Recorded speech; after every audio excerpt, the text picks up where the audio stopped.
মাননীয় বিধায়ক হুমায়ুন কবির সাহেব তিনি ওখানে প্রথমেই একটা ২ নম্বরই করেছে।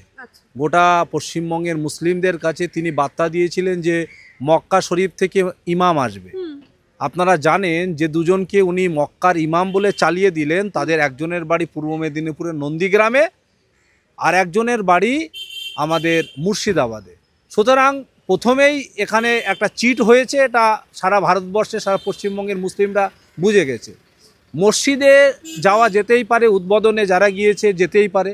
আমাদের মসজিদ নিয়ে আপনাকে বলেছি যে মসজিদ নিয়ে আমাদের কোনো আপত্তি নেই। আপত্তি একটাই জিনিস, বাবরি নিয়ে।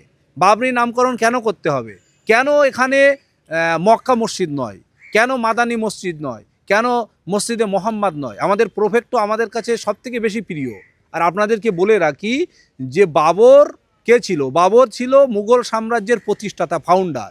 তিনি ইসলামে তার কি ভূমিকা ছিল? বাবরের ইসলামের কোনো ভূমিকা ছিল না। সেই জন্য আমাদের কাছে বাবরের থেকেও আমাদের প্রফেক্ট হজরত মোহাম্মদ, যিনি আমরা যাকে বলি এই পৃথিবীর সর্বকালের সর্বযুগের সর্বশ্রেষ্ঠ মহামানব, আমরা যদি আমাদের প্রফেক্টের নামে হতো আমরা বেশি খুশি হতাম। এবং এই যে মসজিদ নিয়ে রাজনৈতিক মেরুকরণ, কারণ হুমায়ুন কবির যেটা বলছে যে নতুন দল তৈরি করবে, এবং আমি ওখানে গিয়ে যেটা দেখলাম যে সাধারণ মানুষ যারা এসেছিলেন তারা বলছেন যে সাপোর্ট করবেন। ফলত আপনি কি মনে করছেন এই যে বিপুল একটা জনসমর্থন, সেটা কি এইরকমভাবে মসজিদের দ্বারা রাজনৈতিক মেরুকরণ হওয়া উচিত? বিগত দিনে পশ্চিমবঙ্গের ইতিহাস আপনারা জানেন যে ধর্ম নিয়ে রাজনীতি পশ্চিমবঙ্গের হিন্দু মুসলিম জাতি ধর্ম দল মত নির্বিশেষে কেউ মেনে নেবে না। আমরা মন্দির মসজিদ প্রত্যেকের অন্তরের ব্যাপার, আর এই মন্দির মসজিদ নিয়ে যারা রাজনীতি করে তাদের থেকে মানুষ সবসময় দূরে থাকবে, এটা আমরা আশাবাদী। এক্ষেত্রেও তাই হবে। মানে হুমায়ুন কবিরকে যে এই যে দল থেকে সাসপেন্ড করে দেওয়া হলো, তৃণমূল কংগ্রেস থেকে সাসপেন্ড করে দেওয়া হলো, আপনি সেটা সমর্থন করছেন? না, এই পলিটিক্যাল ব্যাপারটা নিয়ে I am no comment.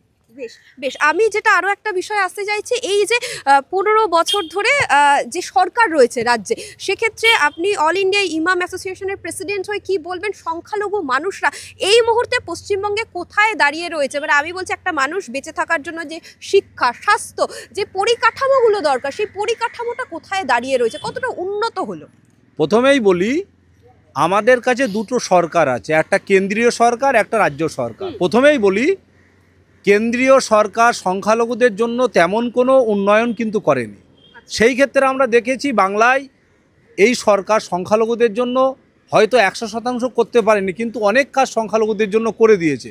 Alia university করেছে, আমাদের ওয়াকফ বোর্ডের সার্বিক ডেভেলপমেন্ট হয়েছে, আমাদের পশ্চিমবঙ্গ রাজ্য হজ কমিটির উন্নয়ন হয়েছে, সংখ্যালঘু ছেলেমেয়েদের স্কলারশিপ হয়েছে, সংখ্যালঘুদের অনেক কাজ হয়েছে। এবার আপনি যদি বলেন 100% হয়েছে, সেই ব্যাপারে আমি বলবো যে 100% হয়তো কাজ হয়নি, কিন্তু অনেকটা কাজ কিন্তু হয়েছে।